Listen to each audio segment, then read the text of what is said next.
28 کے اندر آیت نمبر 28 کے اندر فرماتا ہے انما یخشی اللہ من عبادہ العلماء، اللہ کے بندوں میں صحیح معنوں میں اللہ سے ڈرنے والے علماء ہیں، جو اللہ کے بارے میں صحیح علم رکھتے ہیں، جو رسول کے بارے میں صحیح علم رکھتے ہیں، جو قرآن و حدیث کا علم رکھتے ہیں، وہ علماء اللہ سے ڈرنے والے ہوتے ہیں، ان کے دلوں میں اللہ کا خوف ہوتا ہے، اللہ کا ڈر ہوتا ہے۔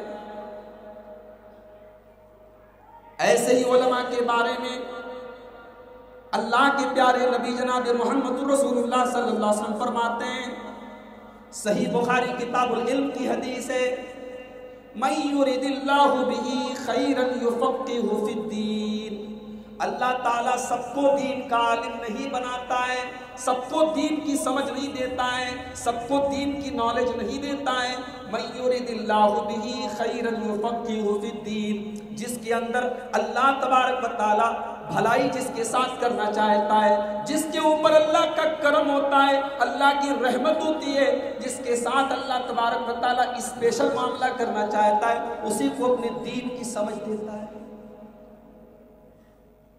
اور یہ تو عالم ہے، علم دین حاصل کرنے والے اسٹوڈنٹ کا کیا مقام ہے، طالب علم کا کیا مقام ہے؟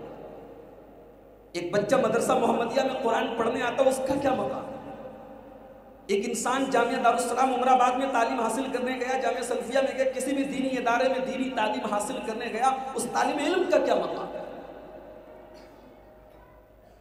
حضرت ابو درداء انصاری رضی اللہ تعالیٰ عنہ کی حدیث ہے، بڑی مشہور روایت ہے، امام ابو داؤد رحمۃ اللہ علیہ کتاب العلم کے اندر لائیں، اللہ کے پیارے نبی صلی اللہ علیہ وسلم فرماتے ہیں من سلک طریقا یطلب فیہ علما سلک اللہ بہ طریقا الی الجنہ، جو بندہ اللہ کے دین کو سیکھنے کے لیے چلتا ہے، جاتا ہے، وہ حقیقت میں جنت کے راستے پر چل رہا ہے، وہ علم دین کی راہ جس طریقے سے طے کر رہا ہے، وہ جنت کی راہ طے کر رہا ہے۔ وَإِنَّ الْمَلَائِكَةَ لَتَضَعُ أَجْنِحَتَهَا رِزْقًا لِطَالِبِ الْعِلْمِ، اور اللہ کے پیارے نبی فرماتے ہیں کہ فرشتے اپنے پروں کو علم دین حاصل کرنے والے اسٹوڈنٹ آف دین، اسٹوڈنٹ آف اسلام، علم دین کے طالب علم کے لیے اپنے پروں کو بچھا دیتے ہیں، اس کے احترام میں، اس کی رسپیکٹ میں۔ وَإِنَّ الْعَالِمَ يَسْتَغْفِرُ لَهُ مَنْ فِي السَّمَاوَاتِ وَالْأَرْضِ وَالْحِيتَانُ فِي جَوْفِ الْمَاءِ، اور اللہ کے پیارے نبی فرماتے ہیں کہ زمین و آسمان کی تمام چیزیں عالم کے لیے مغفرت کی دعا کرتی ہیں، یہاں تک کہ پانی کے اندر جو مچھلیاں ہوتی ہیں وہ بھی عالم کے لیے دعا کرتی ہیں، مغفرت کی دعا کرتی ہیں۔ وَإِنَّ فَضْلَ الْعَالِمِ عَلَى الْعَابِدِ كَفَضْلِ الْقَمَرِ لَيْلَةَ الْبَدْرِ عَلَى سَائِرِ الْكَوَاكِبِ، اور اللہ کے پیارے رسول فرماتے ہیں کہ ایک آدمی عالم ہے، بہت زیادہ عبادت نہیں کرتا ہے، بہت زیادہ کا مطلب کہ فرائض انجام دیتا ہے، نوافل نہیں کرتا ہے، اور ایک آدمی عالم نہیں ہے لیکن بہت بڑا عابد ہے، رات رات بھر تہجد پڑھتا ہے، نفل روزے رکھتا ہے، نفل حج کرتا ہے، نفل عمرے کرتا ہے۔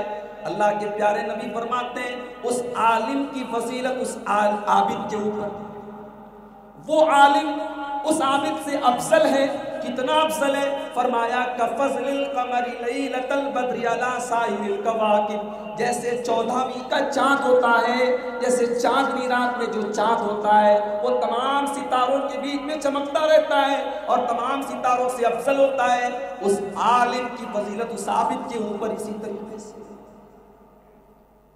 اور حدیث پاک کا آخری ٹکڑا سنو، اللہ کے پیارے نبی فرماتے ہیں وَإِنَّ الْعُلَمَاءَ وَرَثَةُ الْأَنْبِيَاءِ،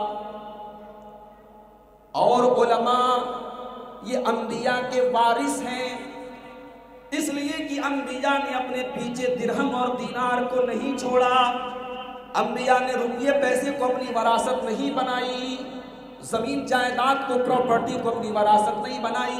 وَالرَّسُولُ علما، انبیاء نے اپنے پیچھے علم دین کو چھوڑا ہے اور انبیاء کی اس وراثت کو سنبھالنے والے علماء ہیں. فمن اخذہ اخذ بحظ وافر. اللہ کے پیارے نبی فرماتے ہیں کہ یہ وراثت جس کو مل گئی، جس کو علم دین مل گیا، وہ بہت اونچے مقام والا ہے، بہت اونچی قسمت والا ہے، بہت اونچے نصیب والا ہے. یہ عالم کا مقام ہے. کون سا عالم؟ علماء حق کا مقام.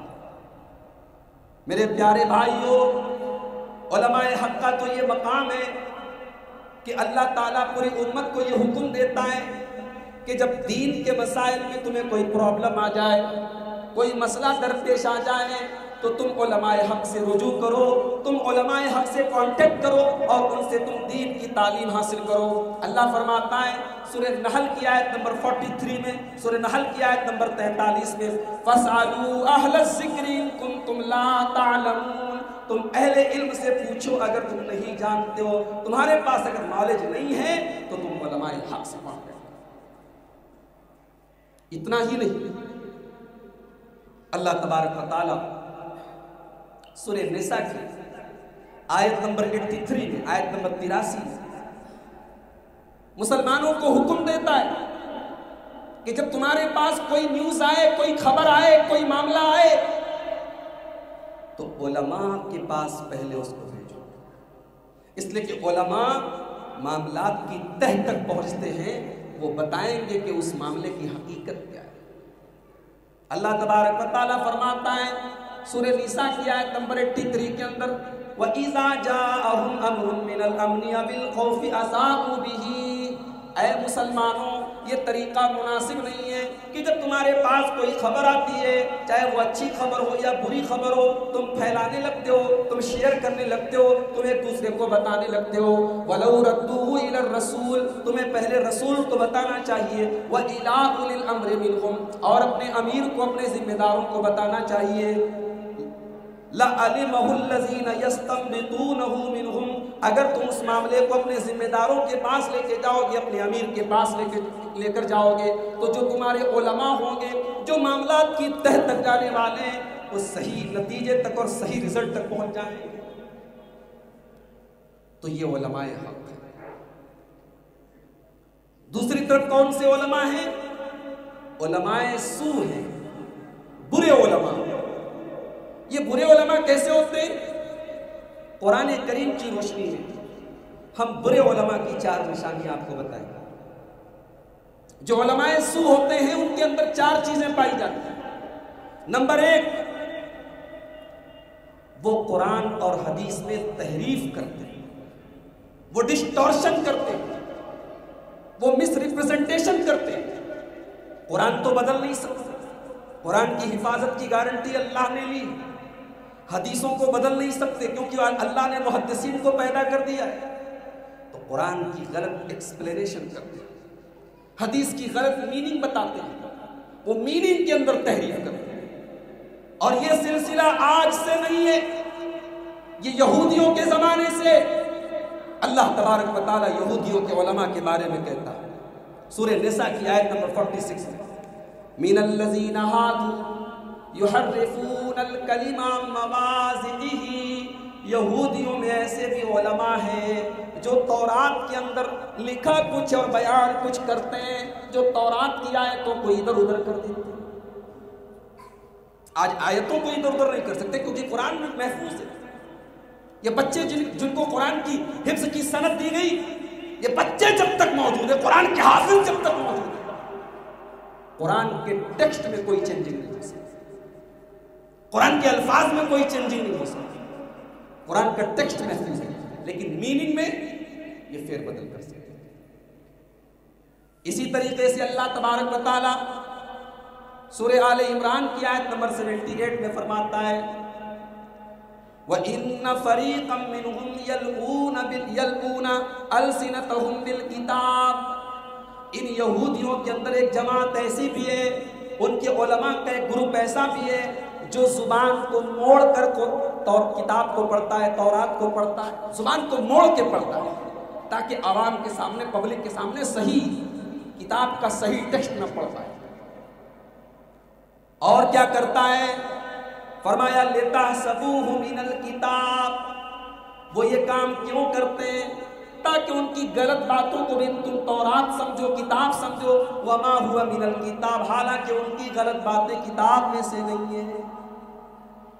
غلط بات بیان کرتا ہے تاکہ دنیا سمجھے کہ یہ بھی کتاب میں ہے، حالانکہ کتاب میں نہیں ہے. وَيَقُولُونَ هُوَ مِنْ عِنْدِ اللَّهِ، اور غلط باتیں بیان کر کے کہتا ہے کہ یہ بات بھی اللہ کی طرف سے. وَمَا هُوَ مِنْ عِنْدِ اللَّهِ، حالانکہ وہ اپنی طرف سے کہہ رہا ہے، اپنے گھر سے کہہ رہا ہے. وہ قرآن کی بات نہیں پیش کر رہا ہے، وہ حدیث کی باتیں نہیں پیش کر رہا ہے. علامہ اقبال نے ایسے ہی علماء سو کے بارے میں کہا تھا، خود بدلتے نہیں قرآن کو بدل دیتے، خود بدلتے نہیں قرآن کو بدل دیتے ہیں، ہوئے اس درجہ فقیہان حرم بے توفیق. یہ علماء سو کی پہلی نشانی ہے کہ وہ قرآن اور حدیث میں، وہ دین میں تحریف کرتے ہیں. ان کی دوسری نشانی، عوام شرک کر رہی ہے، عوام بدعت کر رہی ہے، انہیں پتہ ہے کہ یہ کام شرک ہے، انہیں پتہ ہے کہ یہ کام بدعت ہے، مگر وہ عوام کو نہیں بتائیں گے کیونکہ ان کے پیٹ کی دکان بند ہو جائے. برائی کو برائی نہیں کہیں گے، شرک کو شرک نہیں کہیں گے، بدعت کو بدعت نہیں کہیں گے، اس لیے کہ ان کے پیٹ کی دکانیں بند ہو جائیں. اللہ فرماتا ہے سورہ مائدہ کی آیت نمبر 63 کے اندر، لولا ينهاهم الربانيون والاحبار عن قولهم الاسم واكلهم السحت. یہودیوں کے علماء نے ان کو بری باتوں سے نہیں روکا.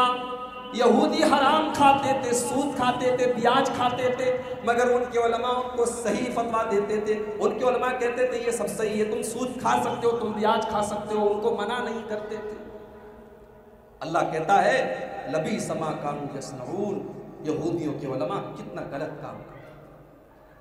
عالم کا کام ہے غلط کام سے روکنا، عالم کا کام ہے شرک کو شرک بتانا، عالم کا کام ہے بدعت کو بدعت بتانا. اگر عالم شرک کو شرک نہ بتائے، عالم بدعت کو بدعت نہ بتائے، بلکہ چپ ہو جائے یا عوام کو مس گائیڈ کرے، تو یہ علماء سو کی نشانی. علماء سو کی تیسری نشانی جو قرآن بتاتا ہے کہ علماء سو ناجائز طریقے سے لوگوں کا مال کھاتے ہیں، حرام خور ہوتے ہیں، اپنے پیٹ میں عوام کا پیسہ بھرنے کے لیے، عوام کا کی رقم ڈکارنے کے لیے وہ غلط غلط فتوے دیتے ہیں. اللہ فرماتا ہے سورہ توبہ کی آیت نمبر 34 کے اندر، آیت نمبر 34 کے اندر، یا ایھا الذین آمنوا ان کثیرا من الاحبار والرہبان لیاکلون اموال الناس بالباطل. اے ایمان والو، بہت سارے علماء ایسے ہوتے ہیں، بہت سارے دین کے جانکار ایسے ہوتے ہیں جو لوگوں کا مال ناجائز طریقے سے کھاتے ہیں. وَيَصُدُّونَ عَن سَبِيلِ اللَّهِ، اور لوگوں کو اللہ کی راہ سے روکتے ہیں، صحیح راستے سے روکتے ہیں. آج آپ دیکھ لیں کتنے علماء حق ہیں، کتنے علماء سو ہیں کہ اپنے پیٹ کی دکان چلانے کے لیے وہ عوام کو مسگائیڈ کرتے ہیں، عوام کو غلط چیزیں بتاتے ہیں اور توحید کی جگہ شرک بیان کرتے ہیں اور سنت کی جگہ بدعت بیان کرتے ہیں. تو یہ علماء سو کی تیسری نشانی کہ وہ حرام خور ہوتے ہیں. اور چوتھی نشانی کہ ان کے پاس علم تو ہوتا ہے، کتابیں وہ بھی پڑھتے ہیں، قرآن کی تفسیریں وہ بھی پڑھتے ہیں، حدیث کی کتابیں وہ بھی پڑھتے ہیں، مگر اس علم کا ان کو کوئی فائدہ نہیں ملتا. ان کی مثال کیسی ہوتی ہے؟ ان کی مثال اس گدھے کی طرح ہوتی ہے جس گدھے کے اوپر ڈھیر ساری کتابوں کو لاد دیا جائے تو گدھا علامہ تو نہیں بن جائے. بولو بھائی، گدھے پر ڈھیر ساری کتابوں کو لاد دیا جائے تو کیا گدھے کو علامہ گدھا کہا جائے گا؟ بولو. اس لیے کہ اس نے بوجھ تو لادا ہے لیکن ان کتابوں کا اس گدھے کو کوئی فائدہ نہیں. یہی مثال علماء سو. اللہ فرماتا ہے سورہ جمعہ کے اندر، مثل الذین حملوا التوراۃ ثم لم يحملوها كمثل الحمار يحمل اسفارا. یہودیوں کی مثال اللہ تعالیٰ دے رہا ہے کہ تورات ان کو دی گئی، ان کے علماء تورات کے عالم ہیں لیکن تورات کے اوپر عمل نہیں کرتے. فرمایا کمثل الحمار، ان کی مثال اس گدھے کی طرح ہے، یحمل اسفارا، جس کے اوپر موٹی موٹی کتابیں لاد دی جائیں. اور ایک بات بتاؤں، یہ جو علماء سو ہوتے ہیں نا، یہ حدیث بھی جب پڑھتے ہیں تو اپنے مطلب کی حدیث پڑھتے ہیں، اور ہائی لائٹ کریں گے تو اپنے مطلب کی حدیث ہائی لائٹ کریں.